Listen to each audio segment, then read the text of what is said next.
অদম্য ইচ্ছা ও মনোবল থাকলে মানুষ যে কোনো কাজে সফল হতে পারে। এমনই নিদর্শন রাখলেন পূর্ব বর্ধমান জেলার শহর বর্ধমানে বিধানপল্লী দিঘিরপাড় এলাকার বাসিন্দা ইচ্ছালাবাদ বালিকা বিদ্যালয়ের 13 বছরের ছাত্রী শ্রেয়া ব্রহ্মা। কঠিন ব্লাড ক্যান্সার আক্রান্ত শ্রেয়া।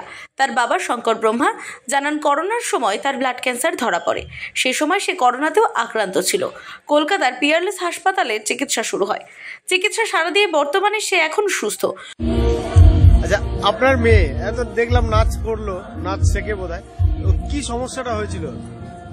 ওর অ্যাকচুয়ালি লিউকোমিয়া হয়েছিল, মানে যাকে বলে ব্লাড ক্যান্সার আর কি। কতদিন আগে? 2020 সালের সেপ্টেম্বরে, যখন কোভিড পর্যায়ে ছিল সেই সময় হয়েছিল। তারপর কি করে জানতে পারলাম? আমরা এখানে প্রথম ওর একটা ওই কিডনি স্টোন হয়েছিল, পেটে ব্যথা হচ্ছিল, সেটা নিয়ে ও ভর্তি হয়েছিল কিংস হসপিটালে। তখন আমরা ওকে ওখানে ব্লাড টেস্টে এলো ওর হিমোগ্লোবিন আর প্লেটলেট কাউন্ট খুব কম। সেইখান থেকে তারপরে ওরা এখান থেকে বললো যে আপনি হেমাটোলজিস্ট কনসাল্ট করুন। তখন কলকাতায় গিয়ে হেমাটোলজিস্ট কনসাল্ট করে তখন ধরা পড়লো যে লিউকোমিয়া। কোথায় ট্রিটমেন্ট করালো? কলকাতা পিয়ারলেস হসপিটালে। এবং তখন ওর কোভিডও হয়েছিল। আচ্ছা, একই কেমো চলে আর কি। এইরকম ধরুন ওর গোটা বোধহয় 5টা-6টা হয়ে গেছে। তারপরে মানে কেমো মেডিসিন একটা ওষুধ, সেটা তো খেয়েছে এই বছরের ফেব্রুয়ারিতে পর্যন্ত খেয়ে তারপর ট্রিটমেন্টটা কমপ্লিট হয়েছে। শুক্রবার তাকে দেখা গেল বর্ধমান পৌরসভার উৎসবের মঞ্চে নৃত্য পরিবেশন করতে।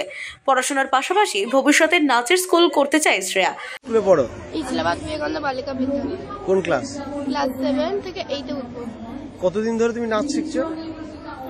অনেক বছর হলো। অনেক বছর। আজকে বর্ধমান উৎসবে পারফরমেন্স করলে কেমন লাগলো? ভালো লেগেছে। তোমার যে নাচের দিদিমণি রয়েছে তার সম্পর্কে কি বলবে? তিনি অনেক ভালো। অনেক ভালো। এই যে নাচ করো, নাচটা কি তোমার প্যাশন নাকি এটাকে নিয়ে আগামী দিনে এগিয়ে যেতে চাও? কি করতে চাও? নাচের স্কুল করতে চাও।